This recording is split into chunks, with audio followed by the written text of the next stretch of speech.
డబ్బులకు సంబంధించి జరిగినటువంటి చోరీ అంశం. దీని మీద 6/10/2024లో జరిగినటువంటి ఈ విషయం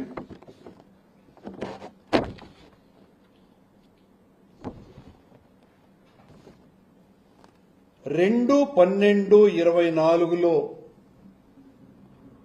దాన్ని హ్యాండ్ ఓవర్ చేశారు. ఏం జరిగింది అన్నటువంటి విషయం 6/10కి 2/10కి రిజిస్టర్లో నమోదు చేశారు తిరుమలకు వచ్చి ఆ కృష్ణకుమార్. ఇందులో అతను చేసినటువంటి తప్పుకు సంబంధించిన ఎఫ్ఐఆర్ నమోదయ్యింది 14/3/2025 సంఘటన జరిగింది 6/10/24. అతను చేసినటువంటి నేరం ఏంటిరా అంటే దానికి సంబంధించిన విజిలెన్స్ రిపోర్ట్ 950 విదేశీ కరెన్సీ నోట్లని 950 విదేశీ కరెన్సీ నోట్లని తక్కువ డినామినేషన్గా చూపి టీటీడీకి రిజిస్టర్ అందజేశాడు. ఈ ఎఫ్ఐఆర్లో ఎక్కడ నమోదు చేయబడ్డటువంటి ఈ ఎఫ్ఐఆర్లో ఆ 950 ఫారిన్ నోట్ల యొక్క డినామినేషన్స్ ఏంటి అన్నది ఏమాత్రము కూడా తెలపకపోవటం ఆశ్చర్యకరమైనటువంటి విషయం. ఈ 950 ఫారిన్ నోట్లు మా దృష్టికి వచ్చింది $950 $100 నోట్లు, అంటే 87,21,000 రూపాయల డాలర్లని $1గా పెట్టాడో లేకపోతే $2గా పెట్టాడో తెలియదు. కానీ ఎఫ్ఐఆర్లో చెప్పినటువంటి దాని ప్రకారం 6,74,047 రూపాయల మిస్యూజ్ జరిగిందని మాత్రమే వీళ్ళు ఎఫ్ఐఆర్ నమోదు చేశారు. కానీ వాస్తవం 950 $100 నోట్లు జరిగినటువంటి ఘోరం నేరం అదైతే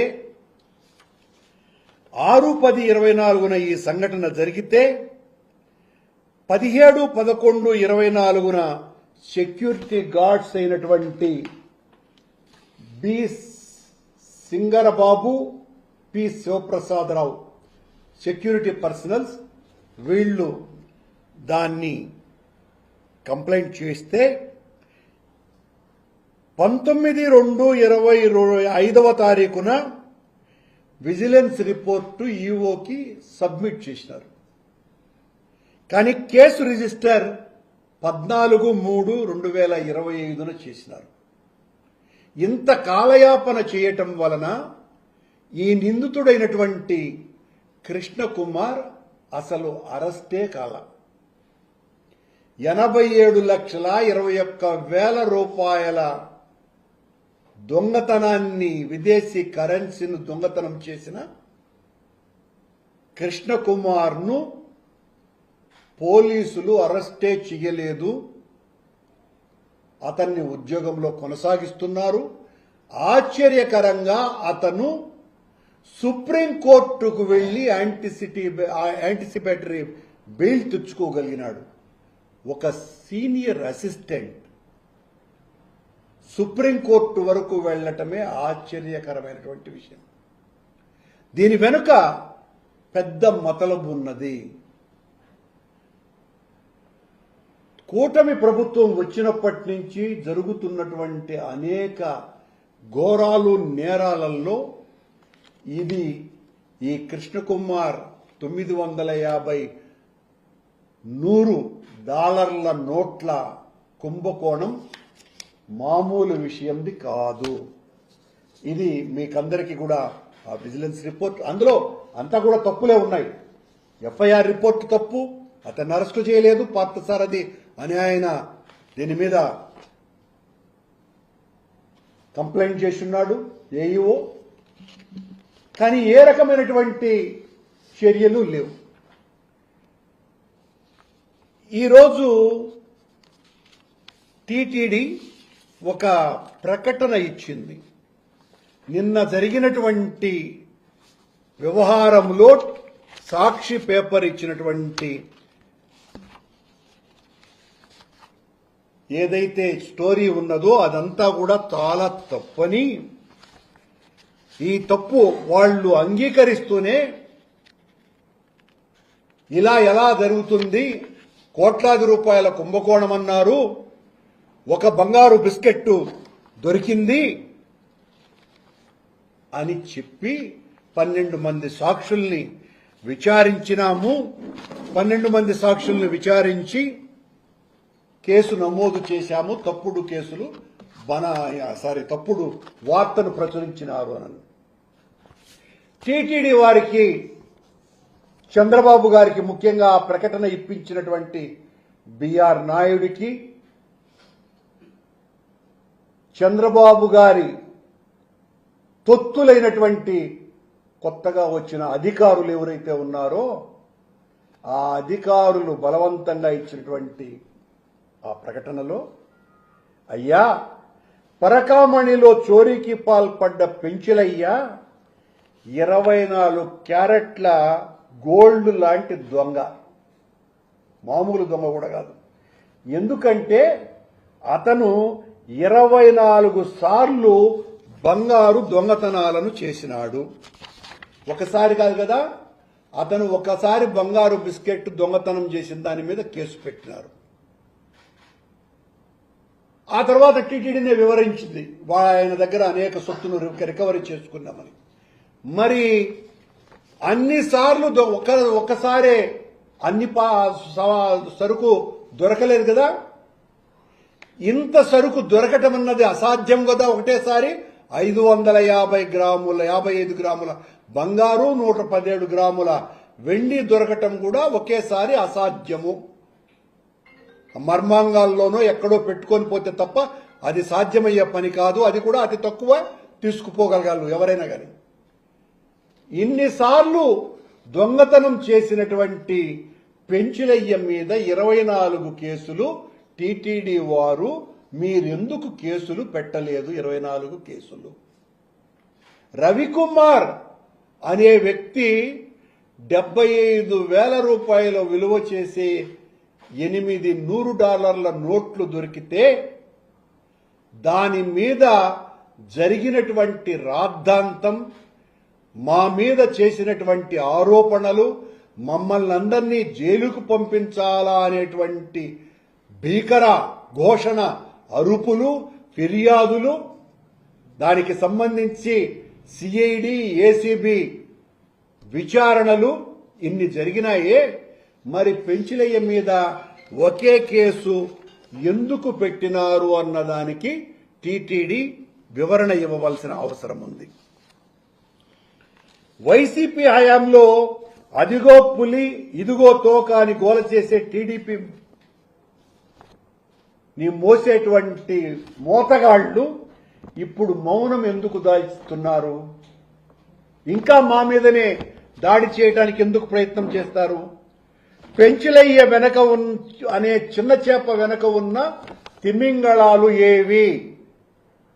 24 సార్లు దొంగతనం చేశాడు. ఆయన బినామీలు ఎవరు అన్నదాని జోలికి వెళ్లలేదు. అదే రవికుమార్ బినామీలు ఎవరు ఏంటి అన్నదాని మీద 1.5 సంవత్సరాలు సుదీర్ఘమైనటువంటి చర్చ, విచారణ జరుగుతూనే ఉన్నది. టీటీడీ విజిలెన్స్ ఎంక్వైరీ జరిగింది. ఆ తర్వాత కోర్టు ద్వారా సిఐడి, ఏసీబీ విచారణ జరిగింది. మళ్లీ ఈ రోజున ఆ అధికారుల మీద టీటీడీకి పంపించినటువంటి తొత్తు అధికారి చేత కంప్లైంట్ వేరుగా ఇప్పించి వాళ్లను, అధికారులను, పోలీసు అధికారులను జైళ్లకు పంపించే కార్యక్రమపు ఎత్తుగడలు కూడా చేస్తున్నారన్నటువంటి విషయం కూడా మా దృష్టిలో ఉంది. భక్తులు శ్రీవారికి నిలువు దోపిడీ ఇస్తారు, శ్రీవారినే నిలువు దోపిడీ చేసే కొలువు దోపిడీ ఇక్కడ నడుస్తున్నది. నెయ్యి విషయంలో నిందలు వేసి శ్రీవారి ఆగ్రహానికి గురైన చంద్రబాబు గారికి ఇదిగో ఇప్పుడు జరిగేటువంటి ఈ సంఘటనలన్నీ కూడా ముందు నొయ్యి వెనుక గొయ్యిలాగా తయారయ్యింది. అపచారాలకు పాల్పడే వారికి గ్రహచారం చుట్టుకుంటుందంట. అందుకు ఇదే ఉదాహరణ. భగవద్గీతనే అవమానించి ఆఖరి గీతను కూడా దాటేశారు. రాజగోపాల్ నాయుడు హయాంలో రాజపాపాలు జరుగుతున్నాయి. శ్రీవారి కానుకలకు భద్రత కలిగించలేని టీటీడీ పాలక మండలి అధ్యక్షుడు ఈ సందర్భంగా బిఆర్ కాముడు ప్రాయశ్చిత్తంగా తన ఆస్తుల్ని టీటీడీకి రాయించాలి. రవికుమార్ ఏ రకంగా అయితే తన ఆస్తులన్నీ కూడా తను 75,000 రూపాయలు మాత్రమే దొంగతనం చేసి దొరికినాడు. కానీ దొరికిన ఆ దానికి ప్రాయశ్చిత్తంగా ఆయన పిల్లలు, భార్య అధికారిక లెక్కల ప్రకారం 15 కోట్లు, అసలు విలువ 100 కోట్ల విలువైనటువంటి ఆస్తులు టీటీడీకి రాయించినారు. దాని మీద ఎంత రాద్ధాంతం చేసినారు, ఎలా రాయించినారు, దీని వెనుక ఉన్నదెవరు, ఆ కుట్ర బయటికి రావాలి. జగన్మోహన్ రెడ్డి తిన్నాడు, కరుణాకర్ రెడ్డి తిన్నాడు, సుబ్బారెడ్డి తిన్నాడు, ధర్మారెడ్డి గారు తిన్నారు అనే అనేక రకాలైనటువంటి ఆరోపణలు చేసినటువంటి మీరు ఈ రోజున ఆ ధనం ఎందుకు వాపస్ తీసుకోలా? అది తప్పైనప్పుడు రవికుమార్ ఇచ్చినటువంటి ఆస్తులని ఎందుకు వాపస్ ఇవ్వలేదు? ఎందుకు ఇవ్వలేరు అంటే ఇచ్చినటువంటి వాళ్ళు, వాళ్ళ భార్య, పిల్లలు ఒక్కసారి టీటీడీకి రాయించిన తరువాత రాసి ఇచ్చి ఆ తర్వాత వాళ్ళు టీటీడీకి అందజేసినారు. టీటీడీకి సొంతదారు అయిన తర్వాత ఎట్టి పరిస్థితుల్లోనూ దానిని తిరిగి ఇచ్చేటువంటి అధికారపు చట్టం టీటీడీకి లేదు. దాని మీద విపరీతమైనటువంటి రాద్ధాంతమంతా చేశారు. ఈ కాపలా కుక్కలు ఏమైనా ఇప్పుడు జయ విజయుల దగ్గర వాళ్ళిద్దరే కాకుండా కాపలా కుక్కలాగా కాస్తున్నాను అన్నటువంటి వ్యక్తులు ఇప్పుడు ఈ పరకామణిలో దోపిడీ చేసి భాగస్వాములుగా ఉండి తాము దోచుకున్నటువంటి బంగారుకు, నగదుకు దేవుడు తీసుకెళ్తాడేమోనని కాపలా కాస్తున్నారా కుక్క అని అడుగుతున్నాను.